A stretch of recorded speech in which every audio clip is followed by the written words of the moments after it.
Pangalawang hotel na tong nirent ko nung last day kahapon nag-check out ako dun sa unang hotel dun sa may Tainan yon, sa may Taidao Hotel. Hindi ko na siya na video yung room ko kasi tinulog ko lang ng tinulog. Tapos ngayon dito sa may Kaohsiung nag-rent ulit ako. Hindi naman siya ganun kamahal, gawa ng sabi ko nga sa inyo dahil weekdays. So okay lang naman yung price, tsaka sulit naman gawa ng may free breakfast siya. Niisip ko nga kanina, paano pa kaya yung mga kagaya ko rin na wailaw kasi tawag sa akin. Na yung mga maliliit lang na agency, yung mga broker nila na hindi naman ganong kalaking kumpanya. Na hindi sila pinoprovide ng dorm, na sila yung magpo-provide na sarili nila. Paano pa kaya sila? Kawawa naman sila, di ba? Paano kung hindi pa sila mga marunong magsalita, yung ganon. Hindi kagaya na sa akin. Medyo malaki naman yung agency ko. So, nakakapag-provide sila ng dorm para sa mga wailaw, sa mga worker nila. Ngayon lang talaga, nagkataon lang talaga na walang space dun sa dorm namin. Although, pwede naman ako mag-stay dun sa boss ko. Nga lang, without pay. Pero ayoko kasi, nai-stress ako dun kay ama. Napakasinungaling niya, tsaka gumagawa siya ng kwento. Tapos, kinababadtripan ko pa sa kanya yung ang tawag dito, yung pag may bisita ako lagi yung yung laman ng kwento, naiirita ako. So nagsabi na lang ako sa boss ko na doon na lang ako mag-stay sa labas, iiwanan ko na lang yung gamit ko dito, magdadala lang ako ng kaunting mga damit, tapos babalik na lang ako pag may job order.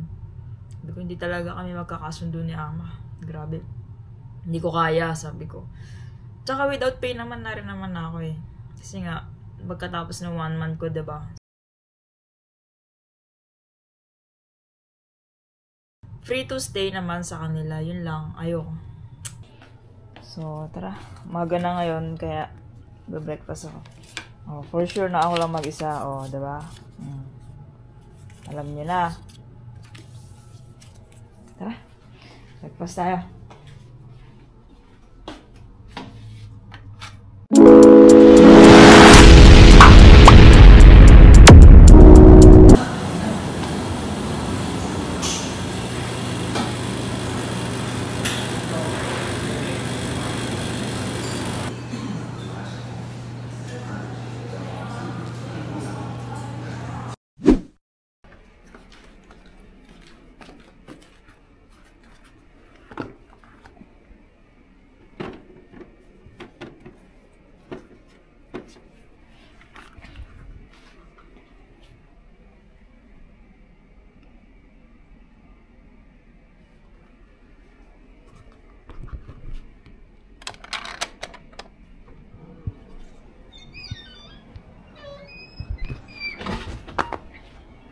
Automatic.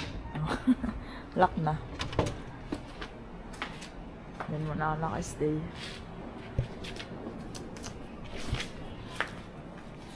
Dinner na.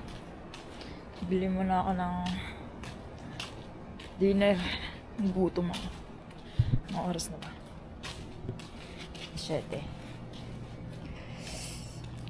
Pangatlong ko na yan. Pangatlong tutuluyan. Bukas ang out ko nyan. Check out ko bukas. Sabi, before 11 AM daw. Di naman ako magtatagal na ganito. Siguro mga Tuesday or Wednesday. Nasa dorm na ako sa agency. Outfit check.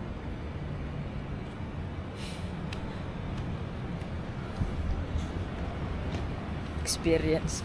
Para kung san ako tumutuloy. Okay lang, mura lang naman yun. Etong dito ngayon, siya? Lang siya? 400 plus.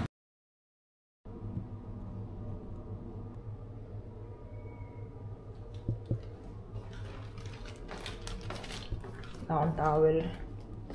Ito, rent daw. 10 NT. Ito, buy. Mga souvenir. Ito ka naman lagay.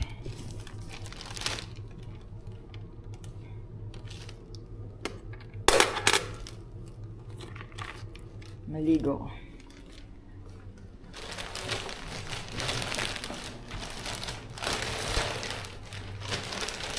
Sulat niya ako dito.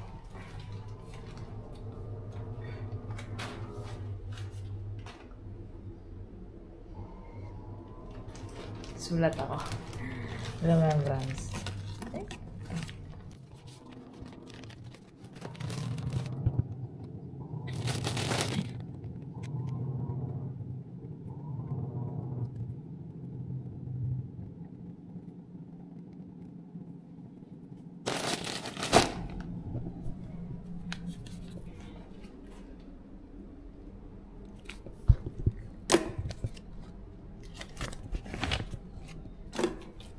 Natin. Oh, dito na lang. Baka matanggal to. Lagyan natin ng date. 20 ngayon, diba? 4/20/2024.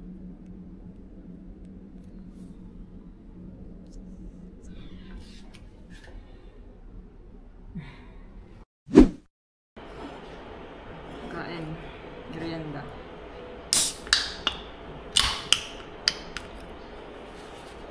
Ilog. Bilang checking ko na to. Sa tayo na sa Kaohsiung. Pang-apat na.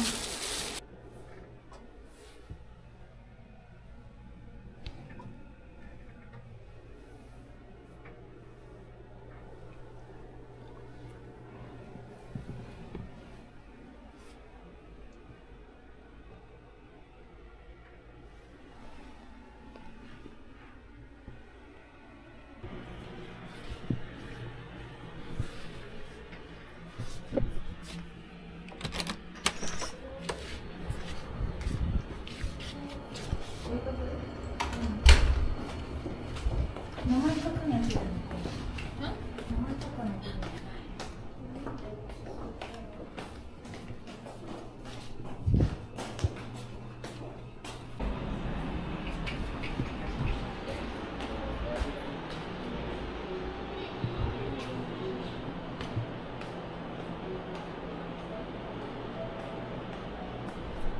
Kitchen.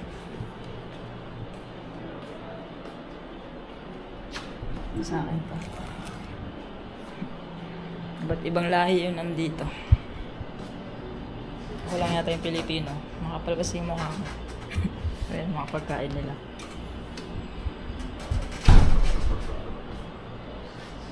Kape.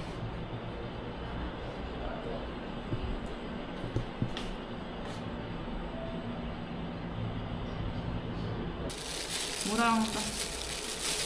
Ngayon pala, linggo. Hindi ako magsalita kaya magiging boss. Linggo ngayon, tapos check out ko bukas Monday. Kaya mura ko lang nakuha, 400 lang. Pero maganda lang dito, may tubig sila free. Maganda rito kasi may laundry, dun sa rooftop.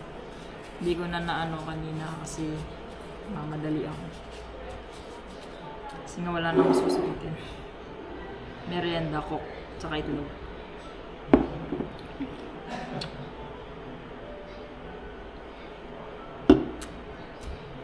Bukas babalik na ako ng Thailand.